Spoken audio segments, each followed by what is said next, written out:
اللہم صلی علی سیدنا و شفیعنا و نبینا و حبیبنا مولانا محمد مبارک وسلم صلاۃ و سلام علیک یا رسول اللہ صلی اللہ تعالی علیہ وسلم۔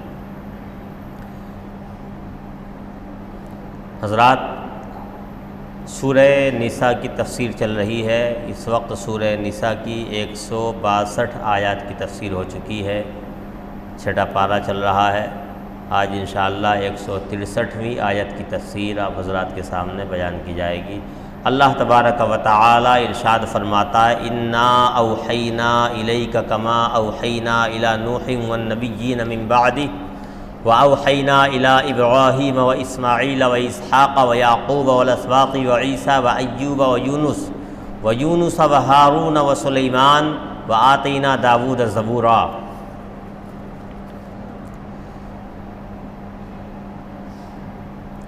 اس سے پہلے میں نے بتایا تھا کہ جب قرآن پاک نازل ہونا شروع ہوا تو یہودیوں نے نبی کریم صلی اللہ تعالی علیہ وسلم سے کہا کہ آپ اللہ تبارک و تعالی سے یہ مطالبہ کریں کہ یک بارگی نازل فرما دے، اللہ تعالیٰ ایک ہی بار میں پورا قرآن نازل فرما دے۔ ہم جب تک اس کو قرآن نہیں مانیں گے، اس کو اللہ کا کلام نہیں مانیں گے، جیسے اللہ نے توریت کو حضرت موسیٰ علیہ السلام پر ایک بار میں نازل فرمایا، یعنی ایک ہی بار میں عطا فرما دی، ویسے ہی اللہ تبارک و تعالی تمہارے پاس قرآن ایک بار میں نازل فرمائے، یہ کہا انہوں نے۔ تو اس کے جواب کے طور پہ آیت کریمہ آ رہی ہے جس میں بتایا گیا کہ نبی کریم صلی اللہ تعالی علیہ وسلم پر ایمان لانے کے لیے تمہارے لیے یہ بات رکاوٹ کیوں بن رہی ہے، جب کہ حضرت موسیٰ علیہ السلام کے علاوہ اور بھی نبی آئے ہیں دنیا میں۔ حضرت نوح علیہ السلام آئے ہیں، حضرت ہارون آئے ہیں، حضرت داؤد آئے ہیں، حضرت سلیمان آئے ہیں، حضرت ادریس آئے ہیں، یہ تمام انبیاء کرام آئے، ان پر بھی اللہ تبارک و تعالی نے کتاب کو ایک ساتھ نازل نہیں فرمایا، حالانکہ تم انہیں نبی مانتے ہو۔ جب انہیں نبی تم مانتے ہو، ان پر بھی ایک ساتھ کتاب نازل نہیں کی گئی، پھر حضور کو تم نبی ماننے کے لیے کیوں تیار نہیں ہو؟ جیسے ان کو مان لیا تم نے، ان کو بھی مانو۔ تو یہ کہا گیا، تو آیت کریمہ میں فرمایا گیا، انا اوحینا الیک کما اوحینا الی نوح والنبیین من بعدہ، بے شک ہم نے آپ کی طرف وحی نازل فرمائی جیسا کہ ہم نے نوح کی طرف وحی نازل فرمائی، والنبیین من بعدہ، اور ان کے بعد کے انبیاء کرام کی طرف وحی نازل فرمائی، واوحینا الی ابراہیم، اور ہم نے وحی کی ابراہیم، اسماعیل اور اسحاق کی طرف اور یعقوب کی طرف، والاسباط ان کے بیٹوں کی جانب، وعیسیٰ اور عیسیٰ کی جانب، اور ایوب اور یونس اور ہارون اور سلیمان کی جانب ہم نے وحی نازل فرمائی، وآتینا داود زبورا، اور ہم نے داؤد کو زبور عطا کی۔ تو اس میں 11 انبیاء کرام کے نام آئے اس آیت کریمہ میں، 11 انبیاء کرام کے، کہ ان 11 انبیاء کرام پر بھی اللہ نے وحی نازل فرمائی، لیکن حضرت موسیٰ کے علاوہ کسی پر بھی یک بار کی وحی نازل نہیں ہوئی۔ بعض انبیاء کرام پر کتابی شکل میں وحی آئی، بعض انبیاء کرام پر کتابی شکل میں وحی نہیں آئی۔ وحی ضروری نہیں ہے کتابی شکل میں ہی آئے، ایسا بھی ہو سکتا ہے کہ نبی پر وحی نازل ہو جائے کتابی شکل میں نہ ہو، بلکہ اللہ تبارک و تعالیٰ ان کے دل میں القاء فرما دے کسی بات کو۔ جیسے بہت سی باتیں ایسی ہیں کہ نبی کریم صلی اللہ تعالی علیہ وسلم نے ان کے بارے میں فرمایا کہ اللہ نے میری جانب وحی نازل فرمائی، لیکن ان چیزوں کا ذکر قرآن میں موجود نہیں۔ اس کا مطلب یہ ہے کہ قرآن کے علاوہ وہی نازل فرمائی، تو حضور صلی اللہ علیہ وسلم پر بھی وہی قرآن پاک کی صورت میں بھی نازل ہوتی تھی، اور قرآن کے علاوہ بھی بہت سی وحی آپ پر ایسی نازل ہوتی تھی کہ اللہ تبارک و تعالیٰ ڈائریکٹ آپ کے دل میں القاء فرما دیا کرتا تھا، ان باتوں کو آپ کے دل میں ڈال دیا کرتا تھا اللہ تبارک و تعالیٰ۔ قرآن کے علاوہ بھی بہت سی باتیں ایسی ہیں جو حضور پر اللہ نے، ایسے ہی دوسرے انبیاء کرام پر بھی بہت سے انبیاء کرام پر کتابی شکل میں اللہ نے وحی نازل فرمائی، اور بہت سے انبیاء کرام کے دلوں میں القاء فرمایا وحی کا۔ اس کے باوجود اللہ فرما رہا کہ تم نے ان کو نبی مانا، تم نے نوح کو بھی نبی مانا، اسماعیل کو نبی مانا، اسحاق کو نبی مانا، یعقوب کو نبی مانا، یونس کو نبی مانا، ہارون کو نبی مانا، سلیمان کو نبی مانا، حالانکہ یکبارگی ان پر وحی نازل نہیں ہوئی، اور ان میں سے بہت سے ایسے جن پر کتابی شکل میں وحی نازل ہی نہیں ہوئی، اس کے باوجود تم نے مان لیا، پھر نبی کو کیوں نہیں ماننے؟ یہ کہا جا رہا ان سے۔ اور دوسری بات یہ کہی جا رہی ہے، یہ حکمت بھی بتائی جا رہی ہے کہ وحی ایک بار نازل ہونے میں بندوں کے اعتبار سے بندوں کو اتنا فائدہ نہیں ہوگا، بلکہ الگ الگ تھوڑی تھوڑی نازل ہوگی تو بندوں کو زیادہ فائدہ ہوگا، کیونکہ ایک بار میں اگر پورا قرآن نازل ہو جاتا تو ہاتھوں ہاتھ سب لوگوں پر پورے قرآن پر عمل کرنا ضروری ہو جاتا اور یہ مشکل ہوتا۔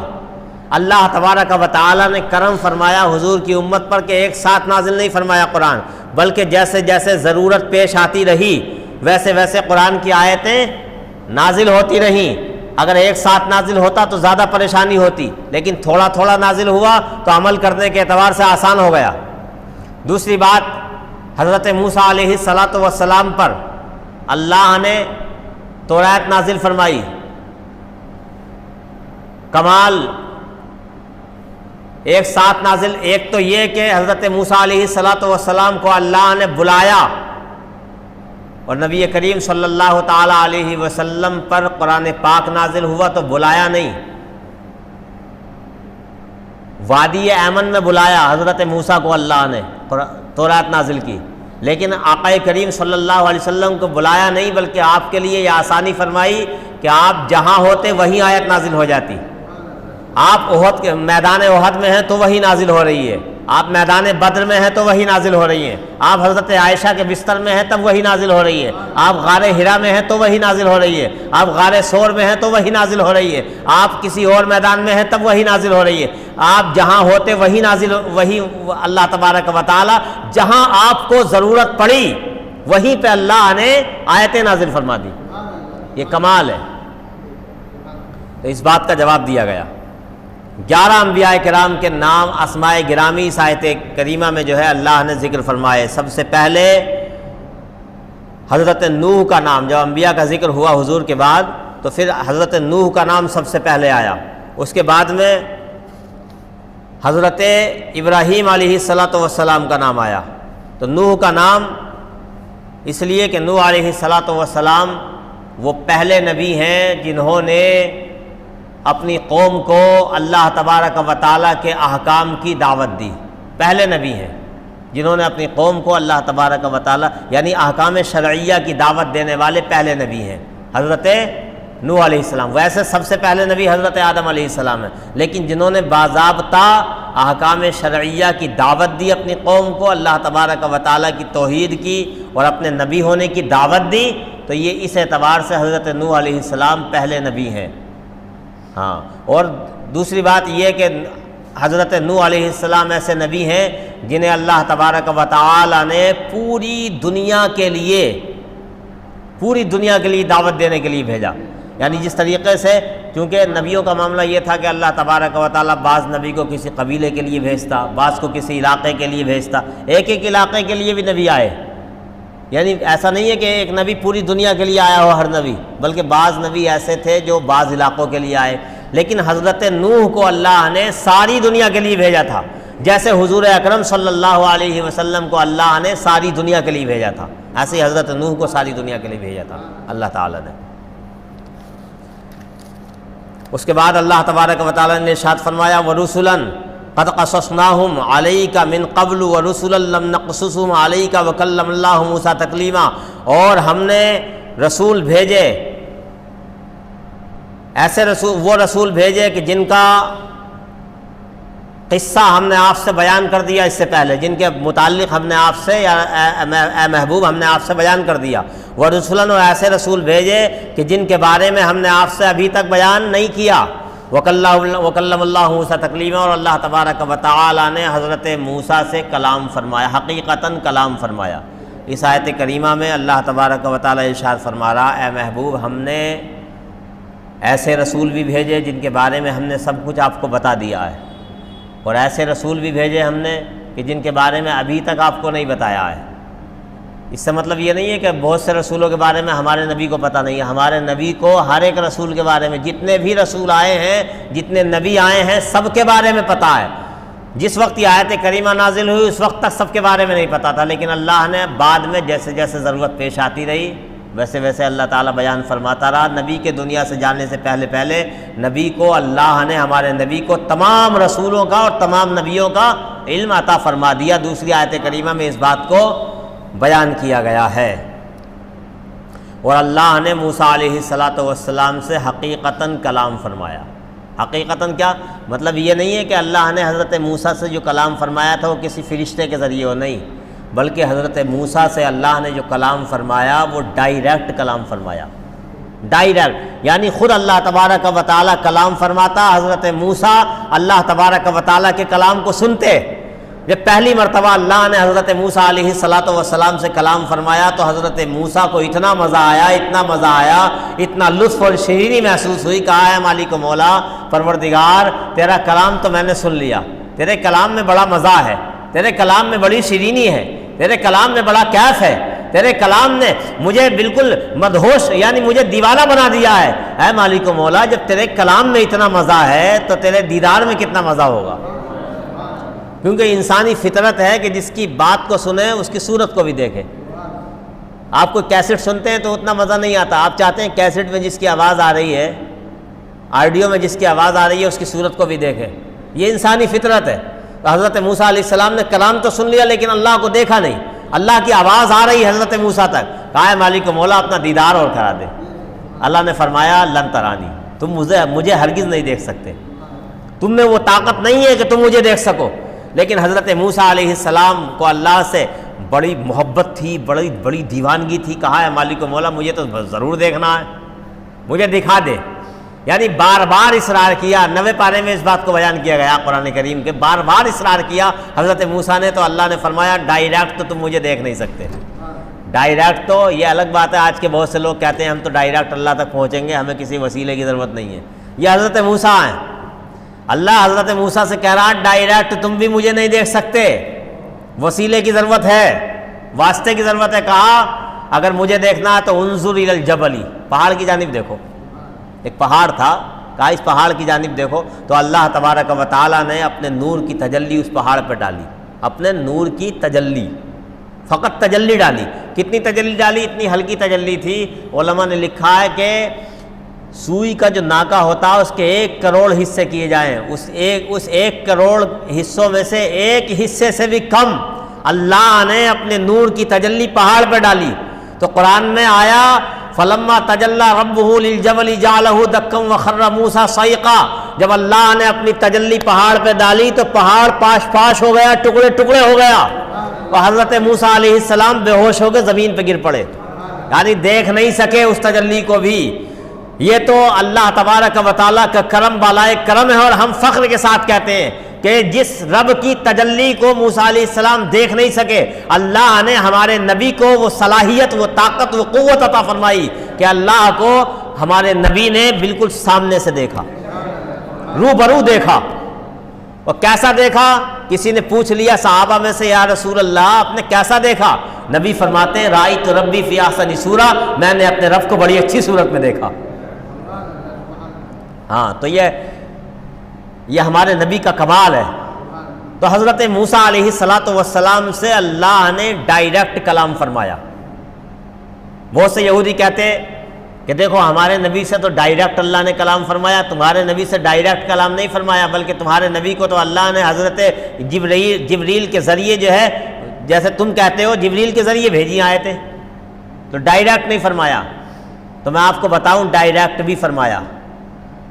بس فرق اتنا ہے کہ حضرت موسیٰ علیہ السلام سے وادی ایمن میں یا کوہ طور پر اللہ نے کلام فرمایا، اور ہمارے حبیب صلی اللہ علیہ ہمارے نبی سے اللہ نے کلام فرمایا بالائے عرش پر، یعنی عرش کے اوپر گئے، لامکہ میں گئے، وہاں کلام فرمایا اللہ نے آقا کریم صلی اللہ تعالیٰ علیہ وسلم سے. اس لیے ہمارا عقیدہ ہے کہ جتنے بھی معجزات اللہ کا کلام کرنا کسی نبی سے، یہ بھی معجزہ ہے. حضرت موسیٰ سے ڈائریکٹ کلام فرمایا، یہ حضرت موسیٰ کا معجزہ ہے، اور یہ بہت بڑے شرف کی بات ہے، بہت بڑے کمال کی بات ہے کہ اللہ نے کلام فرمایا حضرت موسیٰ سے، لیکن جتنے بھی اللہ نے معجزات عطا فرمائے انبیاء کرام کو، وہ سارے کے سارے معجزات ان سے بھی زیادہ احسن طریقے سے اللہ نے اپنے حبیب کو عطا فرمائے، یعنی حضور کو عطا فرمائے۔ ہر معجزہ دیکھو، کلام فرمانا، حضرت موسیٰ سے اللہ نے کلام فرمایا کوہ طور پر، تو یہ معجزہ حضور کی ذات میں ان سے بھی اعلیٰ طریقے پر موجود ہے۔ وہ کیسے کہ ان سے کوہ طور پر اللہ نے اپنے حبیب سے بالائے عرش پر کلام فرمایا۔ اللہ تعالی حضرت موسیٰ علیہ السلام نے زمین پر عصا مارا، پتھروں پر عصا مارا تو پانی کے 12 چشمے جاری ہو گئے، یہ معجزہ تھا۔ عصا یعنی وہ لاٹھی جو آپ کے ہاتھ میں رہتی تھی، اسے مارا گائے پر، پتھر پر، تو پانی کے چشمے جاری ہو گئے، یہ معجزہ ہے۔ لیکن یہ معجزہ ہمارے نبی کی ذات میں اس سے بھی اعلیٰ طریقے پر موجود ہے، اس لیے کہ پتھروں سے پانی کا جاری ہونا کمال تو ہے، لیکن پانی زمین میں پہلے سے ہوتا ہے، لیکن حضور اکرم صلی اللہ تعالیٰ علیہ وسلم نے اپنی انگلیوں کے درمیان سے پانی کے چشمے جاری فرمائے، جہاں پانی ہوتا ہی نہیں، تو یہ اس سے بڑا کمال ہے۔ کمال وہ بھی ہے، لیکن یہ اس سے بڑا کمال ہے۔ حضرت عیسیٰ علیہ السلام نے 4 مردوں کو زندہ کیا، کتنے؟ 4 مردوں کو زندہ کیا، یہ بہت بڑا کمال ہے، اور یہ حضرت عیسیٰ علیہ السلام کو اللہ نے معجزہ عطا فرمایا۔ بہت سے عیسائی کہتے ہیں کہ تمہارے نبی نے کون سا مردہ زندہ کیا؟ ہم کہتے ہیں یہ معجزہ ہمارے نبی کی ذات میں اس سے بھی اعلیٰ طریقے پر موجود ہے، اور وہ کیسے موجود ہے کہ ہمارے نبی کریم صلی اللہ تعالی علیہ وسلم نے ابو جہل کی مٹھی میں کنکریوں کو کلمہ پڑھا دیا۔ مردوں میں پہلے جان ہوتی ہے، بعد میں مردہ ہوتا ہے، لیکن کنکریوں میں پہلے سے جان نہیں ہوتی، تو جن میں کبھی جان نہ تھی نبی نے ان میں بھی جان ڈال دی، اور ان سے بھی آوازیں آنے لگی۔ نبی گزرتے تو پہاڑوں سے آواز آتی، پہاڑوں کے پتھر بولتے الصلاۃ والسلام علیک یا رسول اللہ۔ تو یہ معجزہ اور کمال کے ساتھ موجود ہے، انہوں نے مردے میں جان ڈالی، اور حضرت آقا کریم صلی اللہ علیہ وسلم کا کمال یہ تھا کہ آپ نے گوشت کی بے جان بوٹی میں جان ڈال دی، کہ آپ کا معجزہ ہے کہ آپ کھانا کھا رہے ہیں، کسی نے زہر ملا دیا کھانے میں، مدینۃ الرسول میں ایک یہودی عورت نے آپ کو مارنے کے لیے، تو جب آپ نے پہلا لقمہ کھایا، جب آپ نے دوسرا لقمہ اٹھایا تو بوٹی بولنے لگی یا رسول اللہ اس میں زہر ملا ہوا ہے، اسے نہ کھائیں۔ یہ کمال زیادہ بڑا ہے۔ تو جو معجزہ اللہ نے کسی نبی کو عطا فرمایا وہ ہمارے نبی کی ذات میں موجود ہے، اور ان سے اعلیٰ طریقے پر موجود ہے وہ معجزہ۔ جتنے بھی معجزات اللہ نے جس کو عطا فرمائے وہ سارے کے سارے معجزات نبی کی ذات میں موجود ہے۔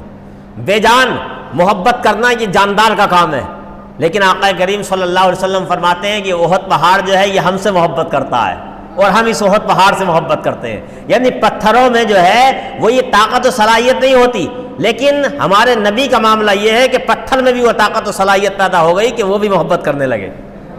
حضور سے احد پہاڑ محبت کرتا، احد پہاڑ سے حضور محبت کرتے، اور آپ کی باتوں کو صرف جاندار نہیں سنتے، بے جان بھی سنتے۔ حدیث میں ہے، مختلف کتابوں میں یہ حدیث آئی کہ حضور اکرم صلی اللہ تعالی علیہ وسلم احد پہاڑ کے اوپر گئے، احد پہاڑ کے اوپر حضور ہیں، حضور کے ساتھ میں حضرت ابو بکر ہیں، اور ساتھ میں جو ہے وہ حضرت عثمان غنی ہیں اور حضرت مولا علی مرتضیٰ ہیں۔ وہ پہاڑ ہلنے لگا، جھومنے لگا محبت میں پہاڑ۔ تو حضور نے فرمایا، پہاڑ تجھے پتہ نہیں، ٹھہر جا، تیرے اوپر ایک نبی ہے، ایک صدیق ہے، اور 2 شہید ہیں۔ شہید سے مراد حضرت عثمان غنی اور حضرت مولا علی۔ تو یہ پہاڑ سے جب حضور نے یہ فرمایا تو پہاڑ رک گیا، یعنی حضور کی باتوں کو بے جان بھی سنا کرتے تھے اور عمل بھی کرتے تھے۔ تو جتنے معجزات اللہ نے عطا فرمائے وہ ہمارے نبی کی ذات میں بدرجہ اتم موجود ہیں اور اعلیٰ طریقے پر موجود ہیں۔ آگے اللہ تبارک و تعالیٰ نے ارشاد فرمایا، رسلا مبشرین ومنذرین لئلا یکون للناس علی اللہ حجۃ بعد الرسل وکان اللہ عزیزا حکیما۔ بہت سے رسول ہم نے بھیجے، جو بھی ہم نے رسول بھیجے، مبشرینہ وہ خوشخبری دینے کے لیے، ومنذرینہ اور ڈر سنانے کے لیے، لِأَلَّا يَكُونَ لِلنَّاسِ عَلَى اللَّهِ حُجَّةٌ بَعْدَ الرُّسُلِ، تاکہ لوگوں کے لیے اللہ تبارک و تعالیٰ کی بارگاہ میں کوئی عذر باقی نہ رہے رسولوں کے آنے کے بعد۔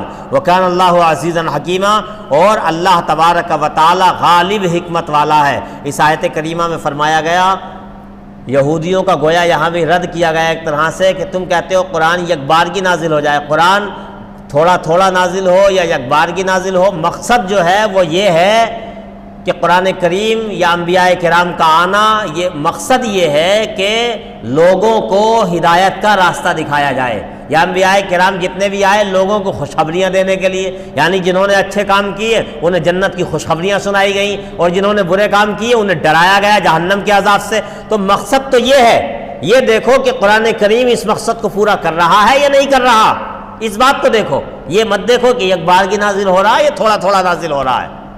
انبیاء کرام کے آنے کا مقصد لوگوں کو ڈر سنانا، لوگوں کو خوشخبریاں سنانا، اور یہ ڈر سنانا، خوشخبری سنانا اس لیے تاکہ قیامت کے دن کوئی یہ نہ کہہ سکے اللہ تعالیٰ کی بارگاہ میں، یا اللہ ہم اسلام کیسے لاتے، ہم تجھے ایک کیسے مانتے، ہم تیرے نبی کو کیسے مانتے جب ہمارے پاس کوئی آیا ہی نہیں، ہم مسلمان کیسے ہوتے۔ تو اللہ تبارک و تعالیٰ نے ہر زمانے میں انبیاء کرام کو بھیجا، انبیاء آتے رہے، حضرت آدم علیہ السلام سے سلسلہ چلا، اور یہ سلسلہ چلتے چلتے حضرت نوح تک، حضرت نوح سے حضرت موسیٰ علیہ السلام تک، حضرت موسیٰ سے حضرت عیسیٰ، اور پھر ہمارے نبی کریم صلی اللہ علیہ وسلم تک یہ سلسلہ چلا۔ علی اختلاف روایات 1,24,000 یا 2,24,000 انبیاء اور رسول اس دنیا میں تشریف لائے۔ سب کا مقصد یہ تھا کہ لوگوں کو ڈرایا جائے اور لوگوں کو خوشخبریاں دی جائیں۔ تو یہ اس لیے تھا تاکہ قیامت کے دن کوئی یہ نہ کہہ سکے کہ ہمارے پاس تو کوئی آیا ہی نہیں، تو ہم کیسے اللہ کو مانتے۔ اس عذر کو اللہ نے انبیاء کو بھیج کر کے ختم کر دیا۔ اب قیامت کے دن کوئی یہ عذر پیش نہیں کر سکتا کہ دنیا میں کوئی ہمیں بتانے والا آیا ہی نہیں تھا، اللہ نے بہت سے بتانے والے بھیجے۔ لیکن اللہ یشہد بما انزل الیک انزلہ بعلمہ والملائکۃ یشہدون وکفی باللہ شہیدا، لیکن اللہ تبارک و تعالی گواہ ہے اس پر جو اللہ نے آپ کی طرف نازل فرمایا، انزلہ بعلمہ، اس نے نازل فرمایا اپنے علم کے ساتھ، والملائکۃ یشہدون، اور ملائکہ گواہ ہیں، وکفی باللہ شہیدا، اور کافی ہے اللہ تبارک و تعالی کا گواہ۔ یہ حضور سے فرمایا جا رہا ہے کہ اے محبوب آپ پریشان نہ ہو، یہ نہیں مانتے تو کیا ہوا، یہ آپ پر جو نازل کیا گیا ہے یہ نہیں مانتے، یہ اس کا انکار کرتے ہیں، تو اس سے کوئی فرق پڑنے والا نہیں ہے، یہ مانے نہ مانے، آپ کی طرف جو اللہ نے نازل فرمایا اس پر گواہ خود اللہ تبارک و تعالیٰ ہے، اور اس پر گواہ اللہ تبارک و تعالیٰ کے ساتھ اللہ کے فرشتے گواہ ہیں اس پر، اور جس پر اللہ گواہ ہو جائے تو اللہ تبارک و تعالیٰ کا گواہ ہونا کافی ہے، دنیا میں کوئی مانے یا نہ مانے۔ مانے گا تو اپنے فائدے کے لیے، اور نہیں مانے گا تو اپنا نقصان کرے گا، لیکن اس کی سچائی، اس کی حقانیت کی دلیل اللہ تبارک و تعالیٰ کا گواہ ہونا کافی ہے۔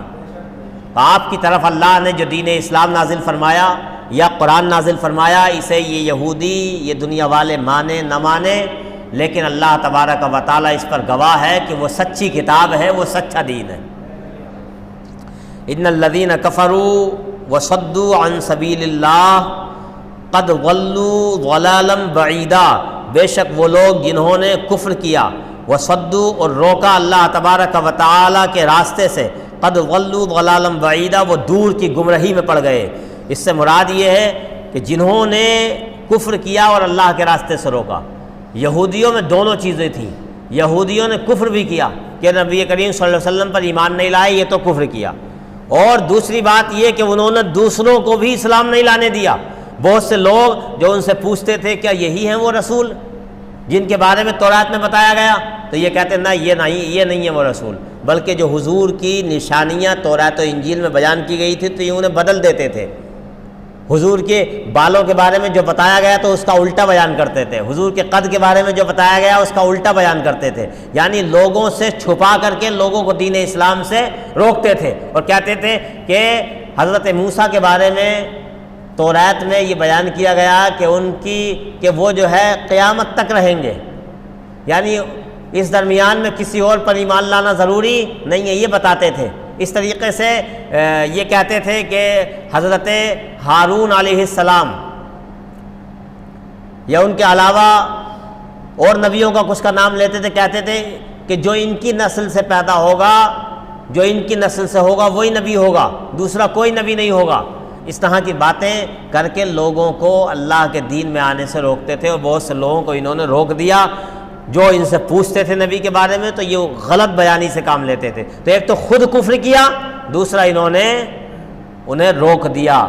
تو اللہ تبارک و تعالی نے فرمایا کہ یہ بہت بڑی گمراہی ہے کہ آدمی خود بھی کافر ہو، دوسروں کو بھی اسلام لانے سے روک دے۔ آج ہمارے یہاں بھی ایسا ہوتا ہے بہت سی جگہوں پر کہ جو گھرانے دیندار نہیں ہوتے، دنیا داری بہت زیادہ غالب ہوتی ہے ان میں، ان کے گھر کا اگر کوئی بچہ اسلام کی طرف مائل ہونے لگے، یعنی دین کی طرف مائل ہو، یہ مسلمانوں کی بات کر رہا ہوں میں، دین کی طرف مائل ہونے لگے، وہ نماز پڑھنے لگے، وہ روزہ رکھنے لگے، وہ زکوٰۃ دینے لگے، وہ حج کو جانے کو کہنے لگے، وہ داڑھی رکھ لے، تو اس طریقے سے جو دیندار گھرانے نہیں ہوتے بہت سے، تو ان میں جو ہے اس پر دباؤ بنایا جاتا ہے، روکا جاتا ہے اسے۔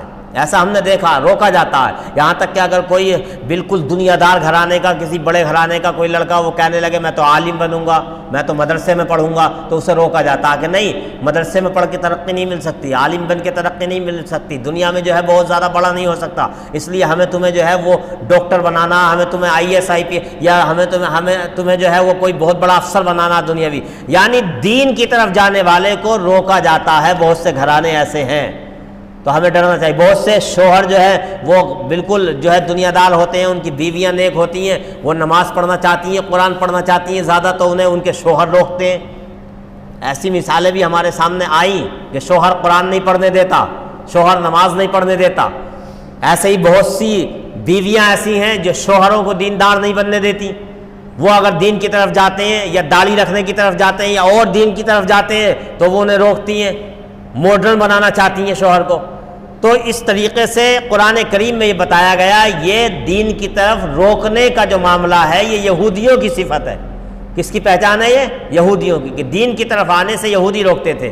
تو ہمیں ڈرنا چاہیے کہ اگر کوئی دین کی طرف جا رہا ہے تو اگرچہ ہم دنیا دار ہیں، لیکن ہمارے گھر کا کوئی فرد دین کی طرف جا رہا ہے یا کوئی اور مسلمان، تو اسے دین کی طرف جانے سے روکا نہ جائے۔ کہیں ایسا نہ ہو کہ ہم کو بھی اللہ تعالیٰ انہی کافروں میں شامل کر دے معاذ اللہ، اگر ہم ایسا کرتے ہیں تو دین کی طرف جانے والوں کو روکنا نہیں چاہیے۔ ہمارا کوئی بچہ جا رہا ہے، ہمارا کوئی بھائی جا رہا ہے دین کی طرف، تو اس کی مدد کرنی چاہیے، دین کی طرف جانے میں اس کی مدد کرنی چاہیے۔ دین کی طرف تو جانے کے آدمی کے راستے بنانے چاہیے، روکنا نہیں چاہیے۔ آگے اللہ نے فرمایا ان الذین کفروا وظلموا لم یکن اللہ لیغفر لهم ولا لیہدیہم طریقا، بے شک وہ لوگ جنہوں نے کفر کیا اور ظلم کیا تو اللہ تبارک و تعالیٰ کی یہ شان نہیں کہ اللہ تبارک و تعالیٰ انہیں بخش دے، ولا لیہدیہم طریقہ، اور نہ اللہ تبارک و تعالیٰ کی یہ شان کہ انہیں سیدھی راہ دکھائے، الا طریق جہنم خالدین فیہا، مگر یہ کہ اللہ تبارک و تعالیٰ انہیں جہنم کا راستہ دکھائے گا، یعنی جہنم میں ڈالے گا، خالدین فیہا ابدا، اسی میں ہمیشہ رہیں گے۔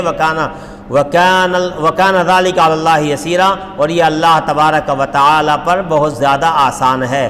یعنی جنہوں نے جو ظالم بھی ہوئے، کفر بھی کیا، دوسروں کو اللہ تبارک و تعالیٰ کے راستے میں جانے سے روکا بھی اللہ تبارک و، اور وہ کافر جن کے دلوں پر اللہ نے مہر لگا دی، ان کے بارے میں بتایا جا رہا ہے کہ اب اللہ کی یہ شان نہیں کہ اللہ تعالیٰ انہیں بخش دے، یعنی ان کی بخشش اللہ تعالیٰ نہیں فرمائے گا۔ جس کے دل پر اللہ تعالیٰ مہر لگا دیتا ہے اس کی بخشش بھی نہیں کرتا اللہ تعالیٰ، اور اسے سیدھی راہ بھی اللہ نہیں دکھاتا، بلکہ اسے جہنم میں ہی ڈالے گا اللہ تعالیٰ، اور وہ جہنم میں ہمیشہ رہے گا۔ اور کائنات میں کوئی کتنا ہی بڑا ہو، کوئی اپنے وقت کا کتنا بڑا بادشاہ ہو، کتنا بڑا امیر ہو، کتنا ہی بڑا دولت مند ہو، اللہ تبارک و تعالیٰ کے لیے کوئی مشکل نہیں ہے وہ کسی کو جہنم میں ڈال دے۔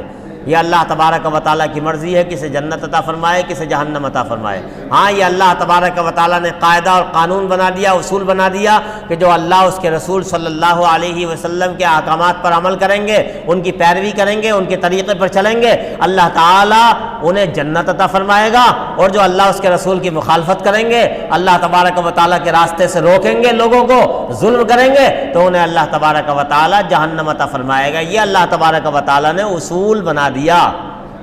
لیکن یہ الگ بات ہے کہ اللہ تعالیٰ جنت کو اپنے فضل سے عطا فرمائے گا، اور جہنم اللہ تبارک و تعالیٰ کسی کو دے گا تو یہ عدل کی بنیاد پر۔ یہ نہیں کہا جا سکتا آدمی نیک کام کرتا لیکن وہ بھی یہ نہ کہے کہ میں اپنے نیک کاموں کی بنیاد پر جنت میں جاؤں گا۔ نیک کام جنت میں جانے کا ذریعہ ہیں، لیکن آدمی کو گمان یہی کرنا چاہیے کہ اللہ تبارک و تعالی جنت اپنے فضل سے عطا فرمائے گا، اپنے کرم سے عطا فرمائے گا۔ اپنے اعمال پر بھروسہ نہیں، اعمال کیے جائیں اللہ کو راضی کرنے کے لیے، اور جب اللہ تعالیٰ راضی ہو جائے گا تو اپنے فضل سے جنت بھی عطا فرما دے گا۔ اللہ تعالیٰ ہم سب کو عمل کی توفیق عطا فرمائے۔